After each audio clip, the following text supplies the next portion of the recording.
जय श्री श्याम, जय खाटू नरेश, जय हारे के सहारे बाबा श्याम के चरणों की जय। साथियों, आज हम आपको एक चीज़ अच्छे से बताना चाहेंगे। साथियों, जैसे खाटू श्याम जी के पास हम पहली बार जब बाबा के दर्शन करते हैं तो कितने दिनों में हमारे ऊपर कृपा होना शुरू होती है। काफ़ी लोग ये जानना चाहते हैं और जो बाबा से नए जुड़ रहे हैं या जो पहले जा चुके हैं, तो इन लोगों के मन में, कईयों के मन में सवाल आता है कि कितने दिनों में बाबा की कृपा शुरू होती है जब हम खाटू श्याम जी से जुड़ना स्टार्ट हो जाते हैं। तो आज मैं आपको इस बात का अच्छे से एक बहुत अच्छा जवाब आपको यहाँ पर मैं देने वाला हूँ। आज के इस युग में कृपा तो ज़्यादातर लोग उसी को मानते हैं जब वह अच्छे से धन कमाने लग जाए, उसके सारे दुख दर्द दूर हो जाए। एक तरीके से कृपा उनके लिए वह है, क्योंकि बाबा का आशीर्वाद और बाबा सदैव उनके साथ रहे, जबकि रियल में कृपा ये होती है हमेशा उनके साथ रहे। एक दिन का दुख तो दूर हो जाएगा, लेकिन हमेशा का दुख दूर चाहिए तो बाबा की कृपा अपन को हमेशा, बाबा का आशीर्वाद, बाबा हमारे साथ रहे, ऐसा होना चाहिए। साथियों, जब कोई पहली बार जब खाटू श्याम जी जाता है तो उसके बाद उसको थोड़ा सा, जब वह बाबा के दर्शन करता है, बाबा को देखता है, बाबा के दर्शन करके उनके वहाँ पर शीश झुकाकर, अपना सर झुकाकर और बाबा को प्रणाम करता है, हारे के सहारे की जय बोलकर। सिर्फ दर्शन मात्र से ही उसके जो मन में शांति होती है, जो भी भक्त जाते हैं और उनके मन में जो शांति होती है, एक तरीके से आपका जुड़ना वहीं से स्टार्ट हो जाता है। आपके मन को शांति मिली, आपके अंदर एक सकारात्मक ऊर्जा आई, जिससे आप अपने जो काम करना चाहते हो उनको और भी अच्छे से करने की आपको एक कॉन्फिडेंट मिलता है कि यार मैं कर सकता हूँ उस चीज़ को। तो आपके अंदर वो चीज़ आती है तो वो बाबा के सिर्फ दर्शन मात्र से आने लग जाती है। फिर जैसे ही आप दूसरी बार बाबा के दर्शन करने जाते हो तो आप जब वो एक आपके अंदर जो वो कॉन्फिडेंस रहता है कि मैं ये कर सकता हूँ, तो उसके लिए आप एक तरीके से आगे बढ़ चुके होते हो। साथ ही साथ अब उस टाइम आपके साथ बाबा का आशीर्वाद भी रहता है, तो आप उस चीज़ को पाने के लिए एक तरीके से तैयार हो जाते हो कि हाँ, अब आपको वह चीज़ मिल जाती है।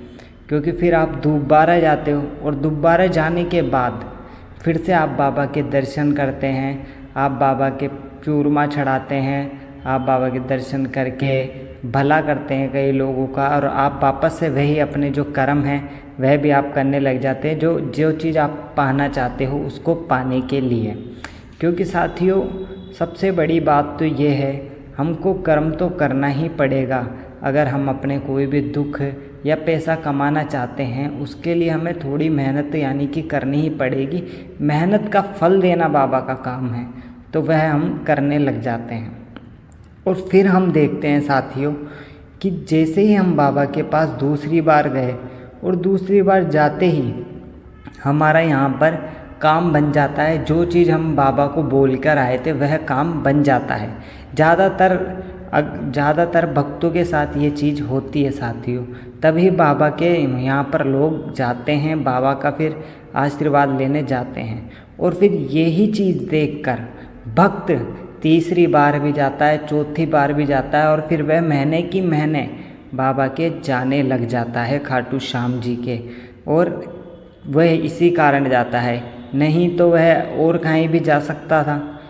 लेकिन उसके जब काम बन रहे हैं, बाबा के पास जाने से उसके काम बन रहे हैं, बाबा का आशीर्वाद उसके साथ है और उसके मन को भी शांति मिलती है, उसके पास एक सकारात्मक ऊर्जा आती है और उसके अंदर एक हिम्मत आती है कि मैं ये कर सकता हूँ, तब जाके ही वह यहाँ पर बाबा से जुड़ता है। तो वह खुद बाबा से जुड़ने लग जाता है और बाबा भी उसके साथ, यानी कि एक बार जो बाबा से जुड़ गया, चाहे फिर आप हाथ छोड़ दो, लेकिन बाबा फिर नहीं छोड़ते हैं। बाबा हर एंड तक आपका साथ देंगे बाबा।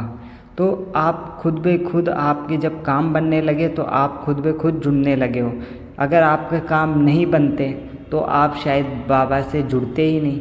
तो इसका मतलब यह है कि आपके काम बन रहे हैं तभी तो आप जुड़ रहे हो।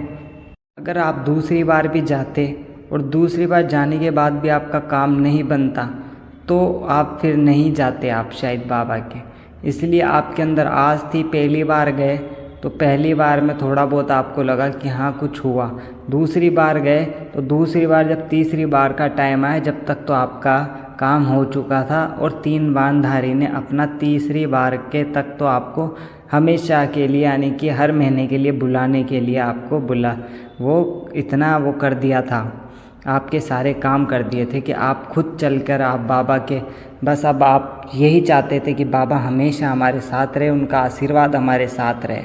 तो इसी तरीके से फिर आप बाबा से जुड़ने लगते हो साथियों।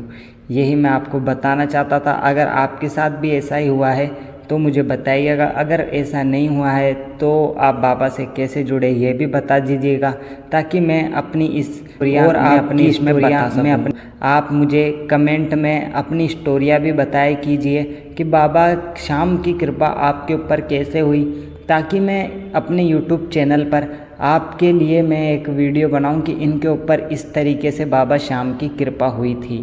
तो आप कमेंट में मेरे को कीजिएगा, जैसे आपके ऊपर कोई कृपा हुई हो बाबा शाम की, तो मैं आपसे जुड़ूंगा, मैं आपको मैसेज कर सकता हूँ इंस्टाग्राम वगैरह पे, तो आप वहाँ पे जाके फिर आप बताएंगे ताकि भक्तों को पता चले कि किस तरीके से बाबा की कृपा होती है।